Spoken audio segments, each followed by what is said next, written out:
fait que je suis devant un Nivelo. C'est un contrôleur de niveau d'eau automatique pour les piscines. Ça vient avec une sonde qui est branchée ici, qui va dans un écumoire. Je vais vous montrer tantôt ce que ça a l'air. Puis, on est branché aussi à une solénoïde qui laisse passer sur une valve électrique, qui laisse passer l'eau ou pas. Ça vient se brancher sur le retour d'eau de notre piscine. Fait que dans le fond, on n'a pas à se casser la tête. Le niveau d'eau de la piscine va se remplir à mesure qu'il manque de l'eau dedans. Le fonctionnement il est quand même relativement simple. Là. Tout est écrit dessus en fait. Fait que là, on voit que la LED est verte. Verte fixe, ça veut dire que le niveau est atteint. Donc le niveau il est bon dans la piscine en ce moment. Il n'y a pas besoin de remplir. S'il y aurait besoin de remplir, le LED serait rouge. Puis il serait en mode remplissage. Si le LED est éteint, ça veut dire que le niveau d'eau il est trop bas ou qu'il est débranché tout simplement aussi. Là. Il y a un power supply bien que ça. Ça veut dire que le niveau il est trop bas pour que lui opère.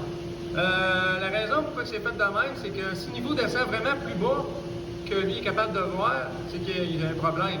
C'est soit qu'on a une perte d'eau ou qu'on a une valve de vidange qui est oubliée, fermée, ouverte quelque part. Fait que c'est comme une manière d'éviter de gaspiller de l'eau aussi. Ça peut être parce qu'il y a une fuite sur un tuyau dans la salle mécanique, puis ça veut éviter un dégât. Bref, c'est une sécurité. Fait que ici, la LED elle clignote verte.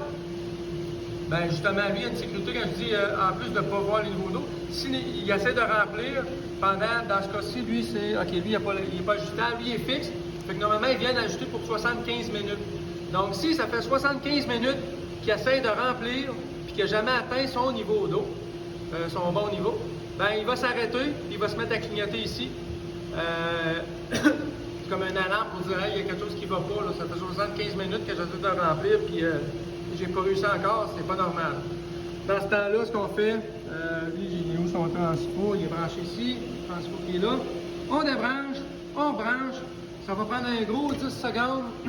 La lumière va rallumer, soit elle va remplir si elle était due pour remplir, soit qu'elle va être verte si elle était rendue correcte, ou qu'elle va rester éteinte si le niveau il était vraiment bas, puis qu'il est redescendu par après, puis qu'il n'y a pas assez d'eau pour qu'il détecte de quoi. Fait que c'est pas plus compliqué que ça. Ce qu'il faut faire attention avec ça, ouais c'est vrai, j'ai les modèles qui sont ajustables. Quand on a ça, nous, ça vient qu'un très petit tournevis pour pouvoir visser les fils dans les borniers. Puis, il y a un trou sur le côté, puis on peut rentrer notre tournevis dedans.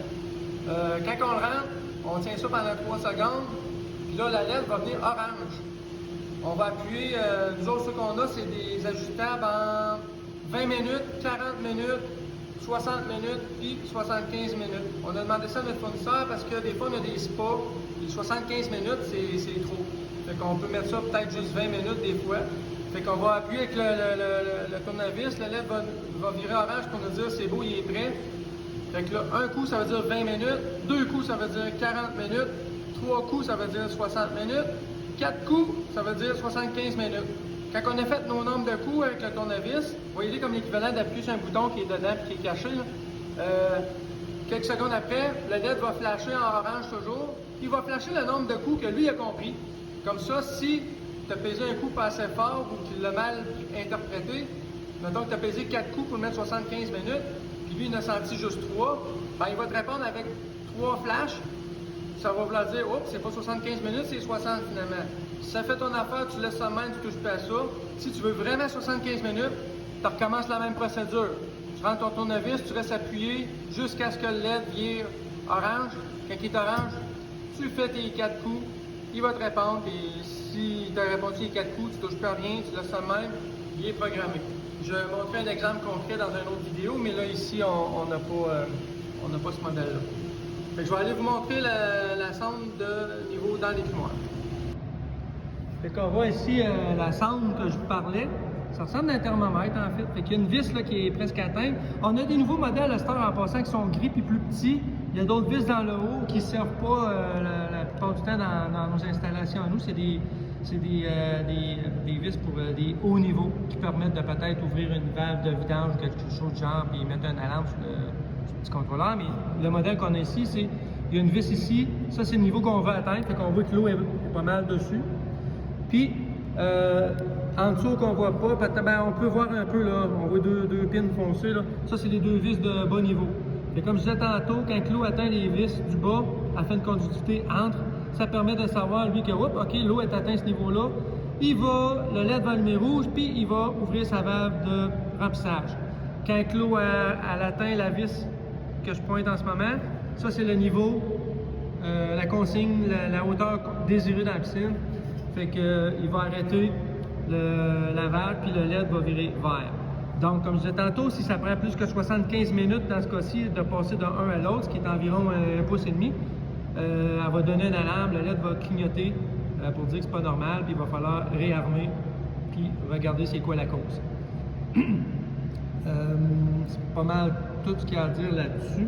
Peut-être à part pour l'entretien, les vis justement, même affaire un peu que, comme les sondes de contrôleurs de niveau, là, de Vexis, tout ça. Il faut les nettoyer un peu de temps en temps parce qu'il peut y avoir un petit film. Des fois, c'est graisseux. Dans les spas, surtout haute température, tout, je sais pas pourquoi, c'est toujours un peu plus encrassé dans cette eau-là. Il peut y avoir un petit film graisseux. Nettoyer les sondes, juste passer une guenille dessus. Peut-être frotter un peu de temps en temps avec du savon aussi, là, quand ça fait longtemps. Juste pour être sûr d'enlever le film qui pourrait isoler puis empêcher l'eau de conduire puis donner des fausses lectures à notre contrôleur. Une chose qu'il faut faire attention aussi, la valve, c'est pas infaillible non plus, la valve que je vous montrais tantôt. Ça peut arriver qu'elle coince une graine s'il n'y a pas de strainer ou de tamis là, en avant et tout ça.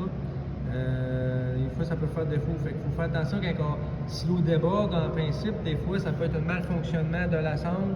Ça peut être le contrôleur aussi qui interprète mal ce qu'elle lui donne, peut avoir un petit court-circuit, quelque chose qui fait qu'elle lit toujours qu'il manque d'eau, puis c'est pas vrai. Ça peut être ça. Mais si le contrôleur il fait sa job, puis vous n'avez jamais eu de preuve comme quoi qu'il était défaillant, puis que la piscine déborde tout le temps, ben ça peut être la valve elle-même qu'il faudrait démonter et nettoyer. La prochaine fois que j'en ferai une, je vais vous montrer aussi ce que c'est. Fait que ça fait le tour pour le niveau.